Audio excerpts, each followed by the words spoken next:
first, today we find out that it was denied because they had literally no grounds to do it. It's like not something courts do for a public interest. In fact, the irony of that whole stunt to pretend to be transparent was that the Epstein survivors, which supposedly these people care about so much, were not told, they were not informed that this grand jury information was going to be unsealed. So ironically, despite saying that they want to protect the survivors of Epstein, what they really want to protect are the third parties implicated in all of this, which is why they won't release. They want to protect their own interests.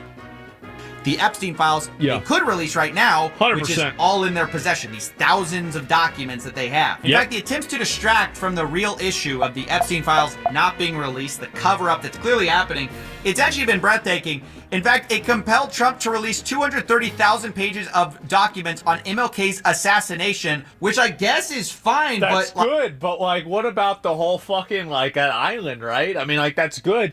And hey, by the way, again, I said complaining about this and malding works, right? We've been malding. It's been working. Keep malding. Can you the files could be fabricated? Well, yeah, you're going to have to cross-reference them and verify their authenticity. Yeah, of course. The conspiracy now? Why are all the conspiracies revealed decades later when we can't hold anyone accountable? But at the time the conspiracies may be happening... You just answered your question.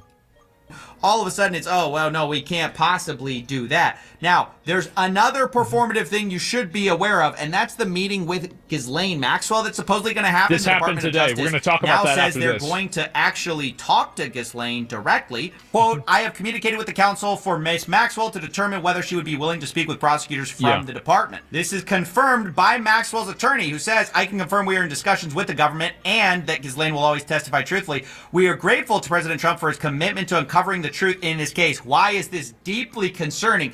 Because the idea had been floated that there would be a public testimony to Congress under oath by Maxwell. But this is not that. This is a private meeting with the same people who have been sweeping this issue under the rug the entire time.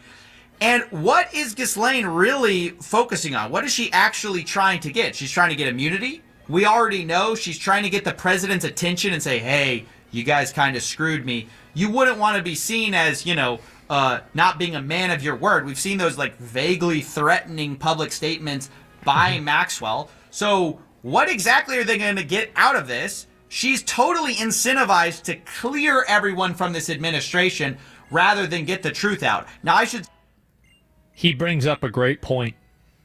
And logically, there's no way that I can say that isn't true.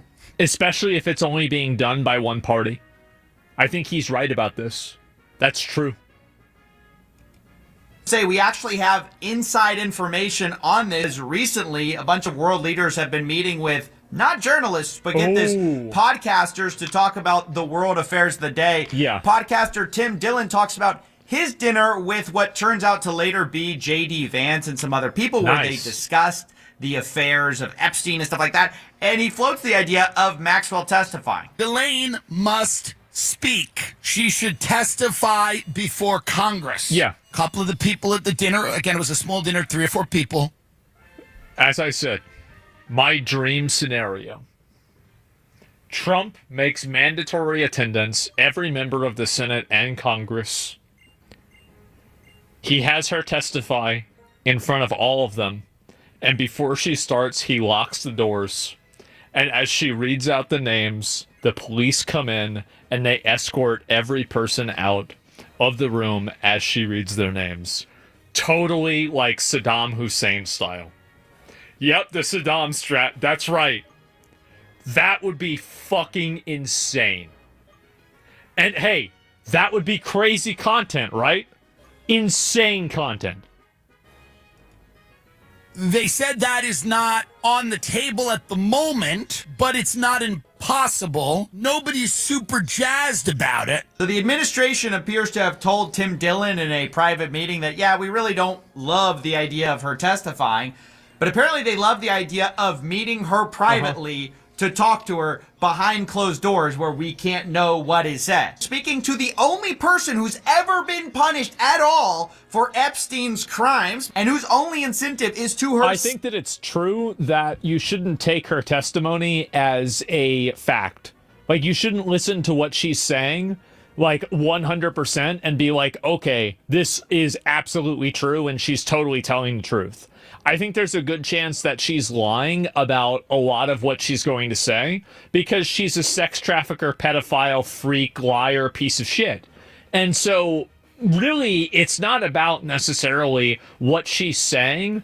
It's about where she tells you to look, if that makes sense.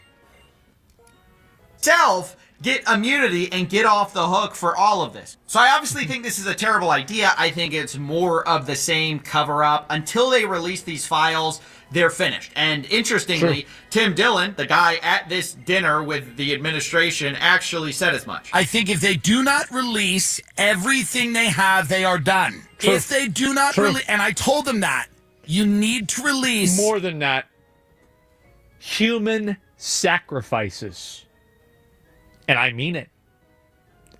If someone doesn't, if there are not at least a number of people that get implicated in this, the public bloodthirst will not be sated.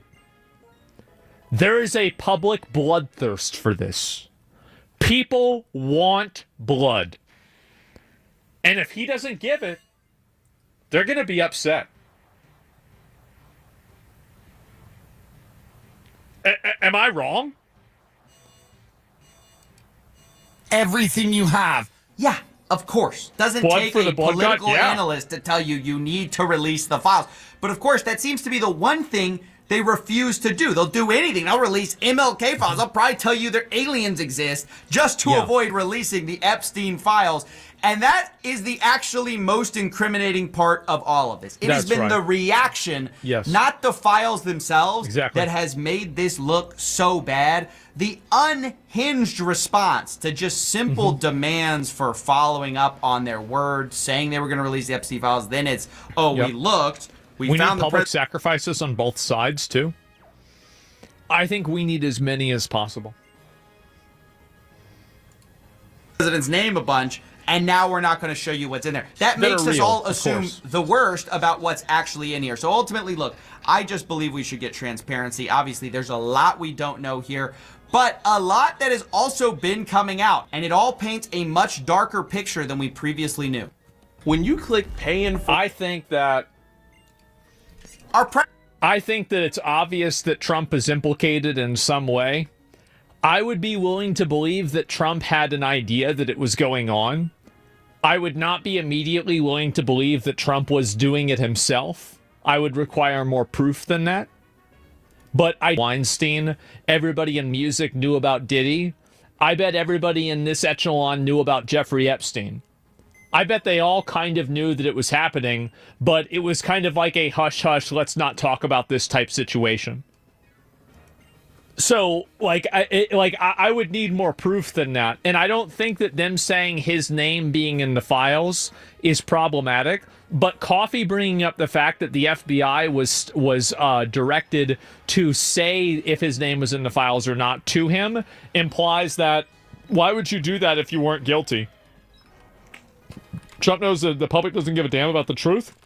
There's the video. I've been watching CoffeeZilla's videos about this topic a lot. I mean, I'm really glad to see that, he's using his, investigative reporting skills on something. I mean, like, as much as crypto scams matter, right? I mean, I think this is a much bigger fucking scam, and it's a much bigger issue, right? And so, yeah, there we go. You watch his last one. I might look at it tomorrow, right? I mean, we're going with these one at a time, but this is the one that I've seen so far. And this is, let me see if I can find it. Yeah, make sure to give the video a like and give him a sub. I like this guy a lot. And I've been watching him for quite a while. This isn't even an investigation. It's just tabloid journalism. It's tabloid journalism. Yeah, well, tabloid journalism is better than cover-ups, isn't it? So if you don't want to have tabloid journalism, then maybe you should release the files and set the record straight. Problem solved. I'll be right back. It would be crazy, though, if they announced that there were aliens to distract people from this. The funny thing is, I think it would work. Anyway, so this is what happened today. They did interview her. So, former Biden Chief of Staff Ryan Klain getting candid with the GOP lawmakers investigating what insiders knew about Biden's cognitive decline. Klain told them Biden appeared tired and ill at that fateful debate, but they never saw him take Ambien like Hunter Biden claimed. Klain also revealed that Hillary Clinton top advisor Jake Sullivan sounded the alarm on Biden's political viability months before he dropped out. Fox News contributor and GW law professor Jonathan Turley joins us now. Okay, so part of this is we're just going to scout and give a fuck about this. Charge.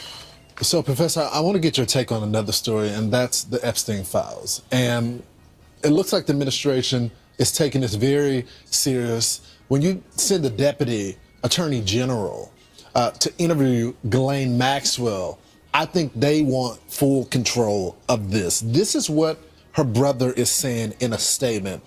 She would be putting before a court material new evidence that was not available to the defense at her 2021 Why trial, not? which would have had a significant Why impact why wasn't it there? on its outcome. Is she going to get something in return? I mean, there's really no motivation to talk with the feds unless she gets some type of deal. Yeah. What could that deal be?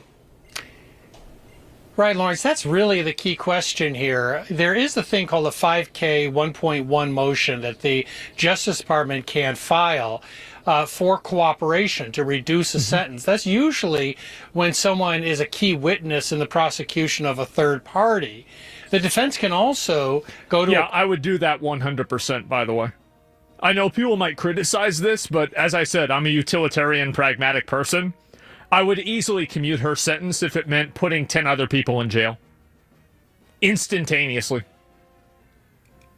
court and ask for a reduction based on new evidence. Easiest decision of my But life. we haven't seen that. She was convicted and given 20 years. And so the question is, if there's something there, why haven't they revealed it Even more, so 100, far? yeah. The third possibility is a commutation, more likely than a pardon from the president, maybe at the end of his term, if she is a highly cooperative witness. So all of those are possibilities for Maxwell. The question is what she has. I was surprised in speaking with a member of the legal defense team. Somebody says no, she shouldn't get off. She was as bad as him. I don't deal in shoulds. I deal in effectiveness. Would you rather have 10 people arrested or 1 person arrested? I'd rather have 10 people arrested. Simple. A couple days ago, Simple. when they said the Common reports sense. that she had been previously interviewed by federal and state prosecutors, investigators, was not true. That she had never been interviewed. Yes, and despite all of these past investigations. And How is this, bro? Like, yeah, exactly. Where the what are you talking about? You never asked her? What the hell is going on?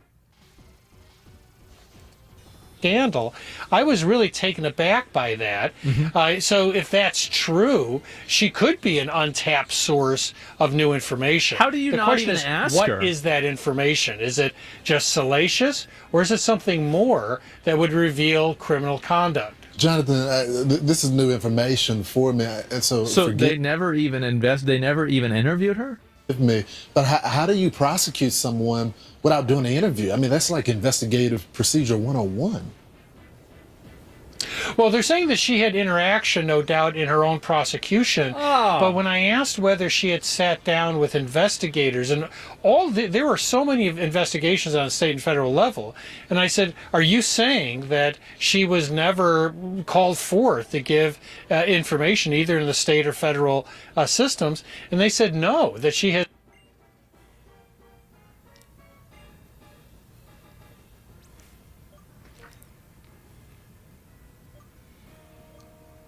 It's just like, come on, man.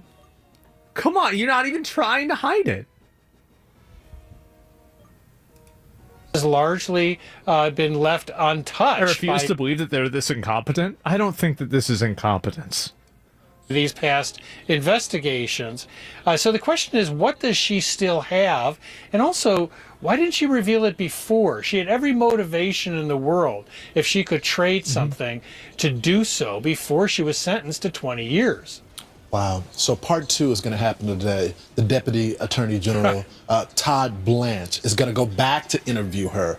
Now, he said after this interview, he'll decide if they are going to come to the public with the findings of that. So we look forward to hearing that. I think that if they want to commit to earning the public's trust back, they need to have noted members of the Democrat Party be present during the interview. Because I think if it's only one party interviewing her, everybody is going to think that they're just trying to stack the deck against the people that they disagree with. Like, I'm not even saying that they have to live stream it. And I can understand why they wouldn't want to.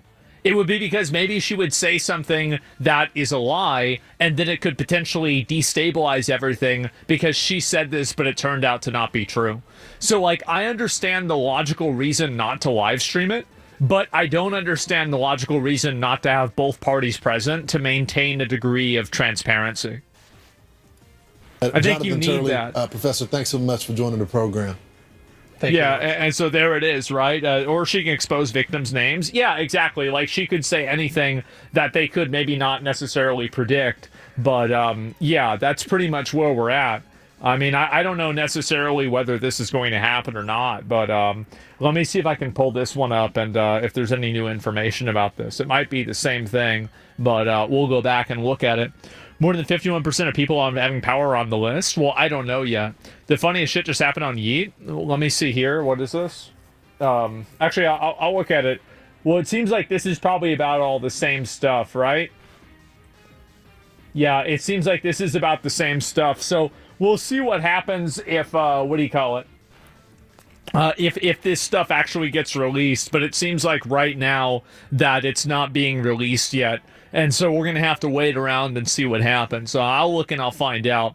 And if there's anything else going on, Hollow Live. Oh, no. Uh-oh. I'll see if there's any of this stuff with this here. And where did it go? Is there any new information about this? I'm going to look it up right now.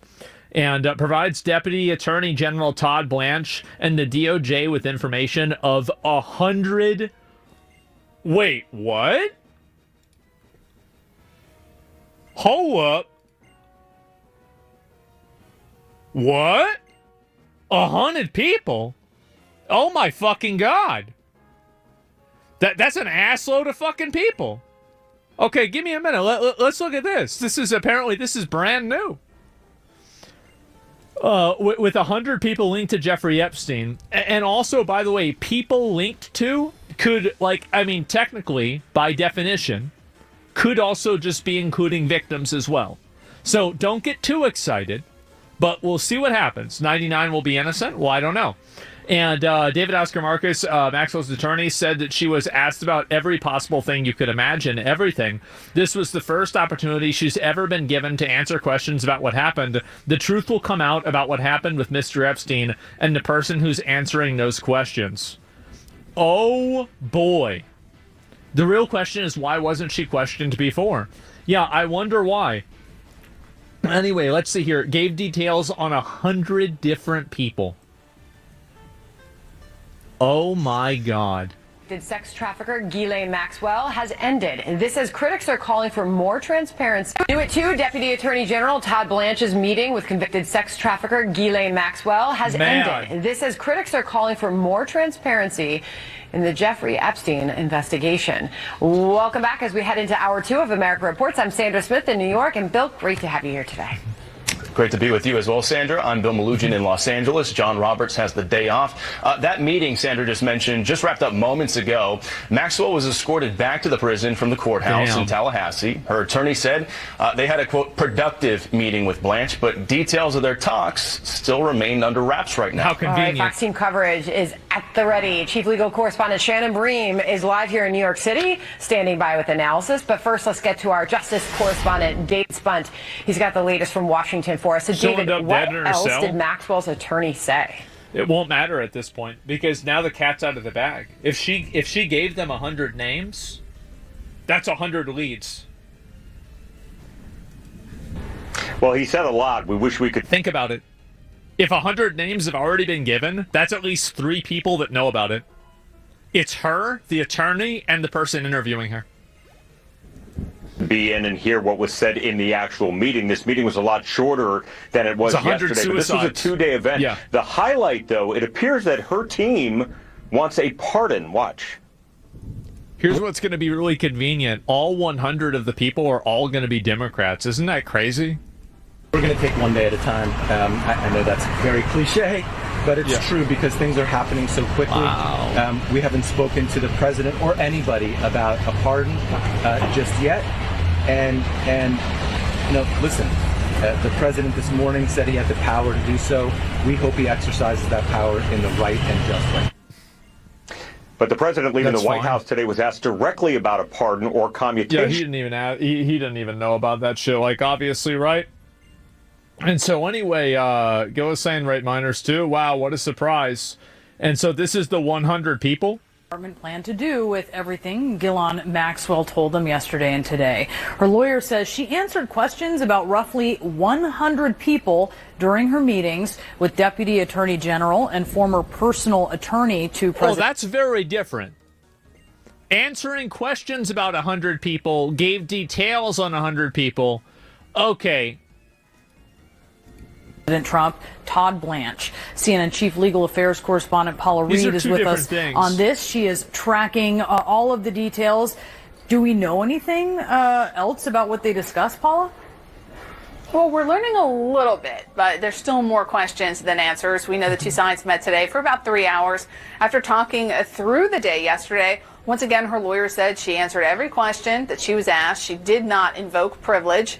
And when really pressed on exactly what she's being asked about, her lawyer said that they've asked about every single possible thing you can imagine, but then revealed that she was asked about maybe 100 different people. She answered questions about everybody and did not hold anything back. I think that's sort of the biggest headline we've gotten out of these meetings so far. He was also asked about, where he sees all this going. Let's take a listen to what he said.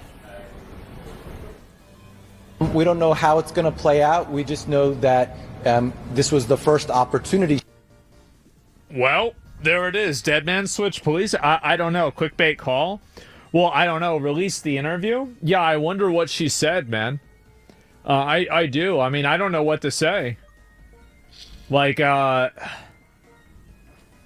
man. Not a single state or federal prosecutor, including Marine Comey, ever bothered to interview her. I mean, if nobody interviewed her at all, gave DOJ info on 100 people, giving to her lawyer, no, I don't think that this is a... Like, in my opinion, I don't think this is as big as people are making it out to be, because they probably just asked about 100 people, and then she probably said yes or no to some of them, probably no to most of them. Now, this is what I think this is the probability, right? Is that she will probably not implicate Trump, because if she does so, then Trump will say that she's compromised and not pardon her. That's just probably how this is going to play out. So even if Trump is implicated, he's not going to be stated by her, because then she won't get a pardon. Well, the probability of her getting a pardon is extremely low, right? It's very uncommon. Sure, bud? Well, no, I'm saying, I if you were her, if you were in her position, wouldn't that be what you would do? Is that you give them the names of the people that, maybe obviously, if there's one person that is holding your freedom over your head, would you want to name that person as being a pedo? No. Fucking obviously not. It's common sense. Obviously she wouldn't do that. Anybody would do this just acting in their own... the way that I think is I put myself in somebody else's truth matters, not to her. Do you think the truth matters to her whenever she was sex trafficking a bunch of young kids? I don't think she cares about the truth. She doesn't care about anything. So, no, she cares about staying alive and existing and being able to do what she wants. Literal corruption? Absolutely. No, absolutely. I would be fine settling with at least some of them getting arrested. Now, I'm just being realistic and saying that I think that's the way it's going to play out. I do. Does anybody really disagree with this? Because I think that's the reality, is that the probability of her actually going and ratting out Trump is extremely fucking low. Yeah, it's self-preservation. Yes, exactly. Even if you were pragmatic, you'd leave Trump's name out, say Trump, nothing gets out, leave him out, everyone else goes to jail. Yeah, that's basically it. It's stupid, but we'll see what happens. And they asked her questions for 9 hours over 2 days. Holy shit, that's a lot. Oh my god. Do you think she mentioned the prince? I have no idea. No one goes to jail. You and I both know it. Well, hopefully there's a reason why they don't go to jail, and I would say what I would hope that reason would be. But we'll see what happens. She's not some echelon of truth. She's a pedo lying bitch. She is, but if she can provide proof for it, then it's important to make sure that we know what she's saying. If she wants any chance at a pardon, she won't implicate Trump? Yeah, exactly.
In Dubai, we don't go to the gas station. The gas station comes to us.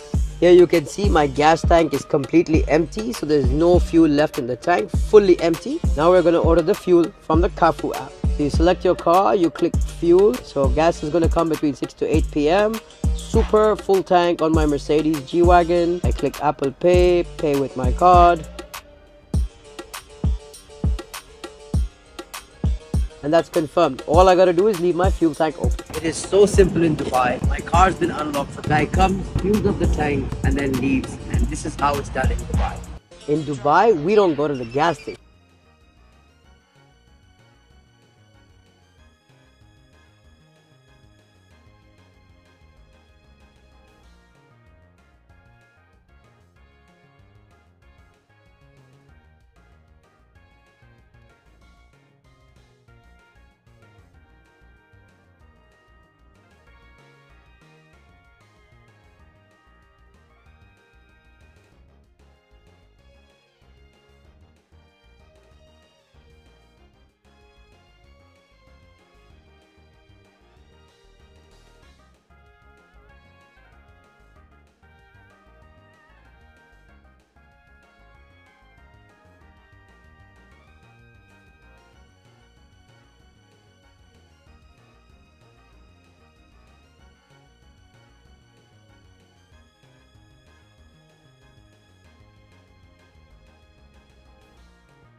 A lot of people don't realize this, but the world used to be filled with extremely large trees that were much bigger than most of what we have today. And it's not that trees lost this ability. If the forests we have today were allowed to grow undisturbed for thousands of years or so, we would see these giant trees return. A lot of types of trees, given the right circumstances, will grow to huge proportions, but the conditions have to be perfect. Take the redwood, for example. Their range used to extend down into Mexico and as far north as British Columbia and Alaska. But if you plant it anywhere but its specific native conditions, it will grow, but it won't reach nearly as big as they do in California. These redwood and giant sequoia might be the very last of the giant trees, other than a few other pockets of slightly smaller trees dotted across the world. But what happened to all the rest?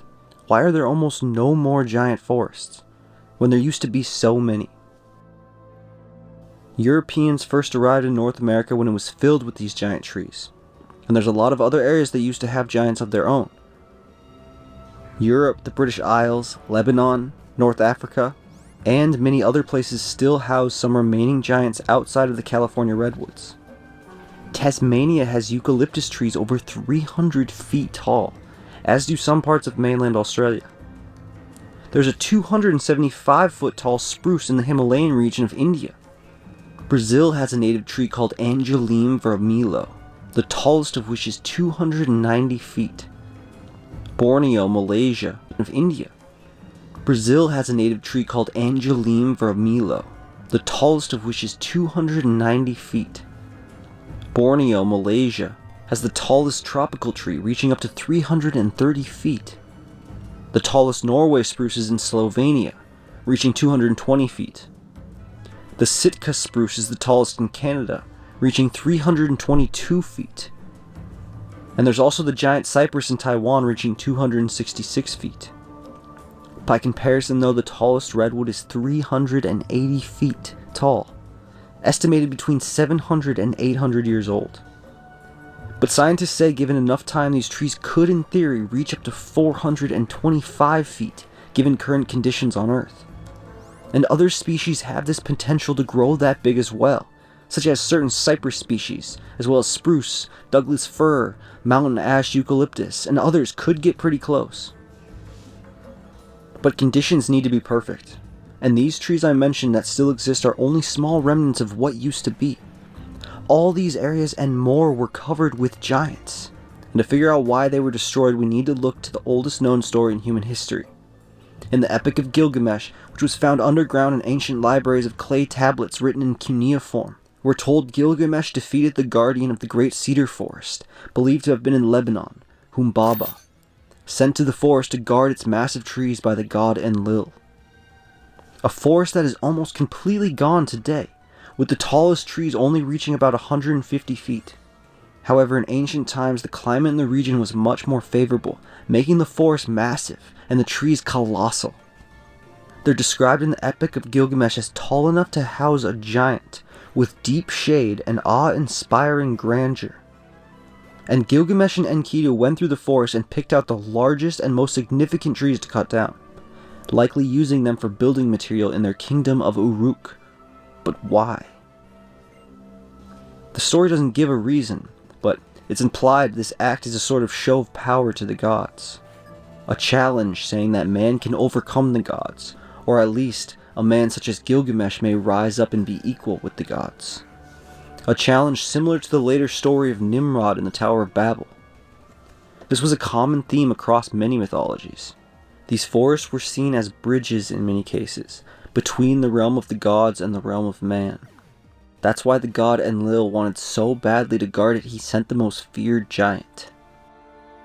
These forests in many cases were places the gods could interact with man. Many of the gods across multiple cultures were said to live in forests, as did many other creatures, some of them not so benevolent. In many cultures, demons lived in the forests. Japan, for example, the Tengu live in the forests and prey upon man. But when you think about it, this makes a lot of sense. On the surface, forests are dark and mysterious, and anything can be lurking around the corner, especially with giant-sized tree trunks everywhere. Bandits, predators, animals, and even possible cryptids could have existed in these ancient forests.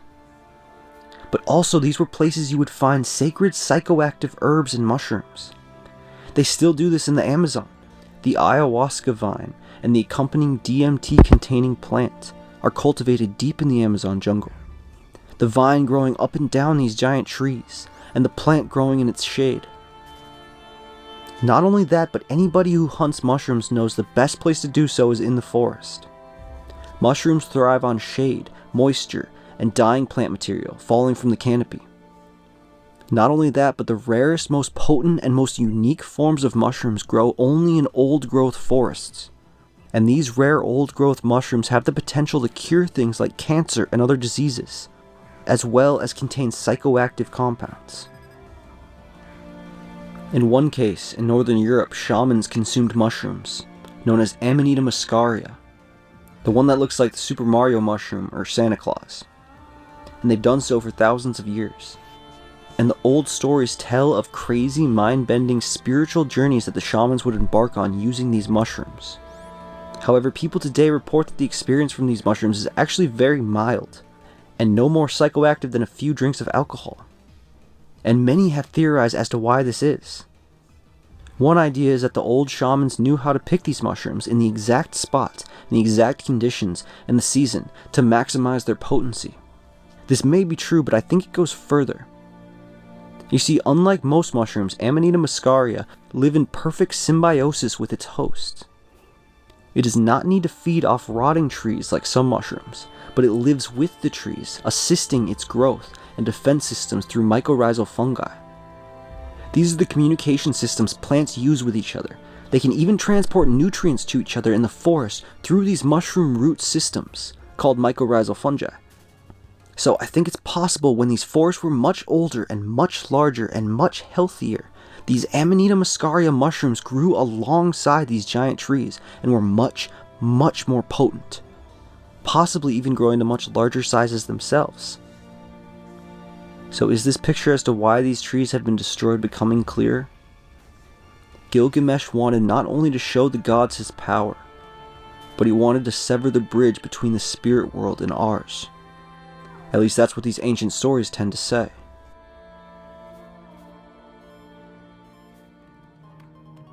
In many cultures we have something called the cosmic tree or world tree.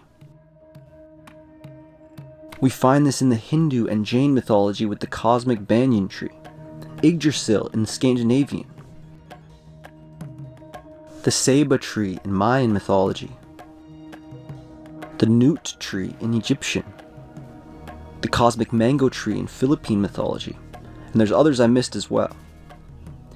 This tree was seen as so large it reached down into the depths of Earth, and its branches could be seen in the sky connecting the heavens to the Earth. But often it was also seen as having a physical representation, being an actual real tree as well. Yggdrasil, for example, with its Germanic equivalent, Irminsul, was said to be the largest tree in Europe, and it was where Odin, or Wotan in the German, hung himself to visit the spiritual realm and gain insight. Later, Charlemagne was said to have destroyed the sacred tree during the Saxon Wars, as a show of power of Christianity over paganism. In Hindu and Buddhist traditions, we find stories of the Jambu tree. It's said to be located south of the sacred Mount Meru, the central axis of Earth according to Buddhist cosmology. This area where the tree grows is considered very sacred, a place where its inhabitants have reached enlightenment. The tree is described as so large its shade can cover entire regions, and its fruits are as large as elephants, oftentimes falling into rivers and dyeing them purple, and making them flow with sweet juice. In fact, it's believed that before Buddha meditated under the fig tree where he reached enlightenment, he first meditated under the Jambu tree. In Mesopotamian traditions, we find the Hulapu tree. In one version, the goddess Inanna, or Ishtar, found the Hulapu tree growing on the banks of the Euphrates River, and was so impressed by its magnificence and size, she transplanted it to her sacred garden in Uruk. There, the tree grew much larger, but over time it became infested by various creatures, a serpent at its base, a bird in its branches, and the demoness Lilith in its trunk. Inanna seeks the help of Gilgamesh, who comes to her aid and drives the creature away, allowing the tree to be used to craft sacred objects like her throne and bed.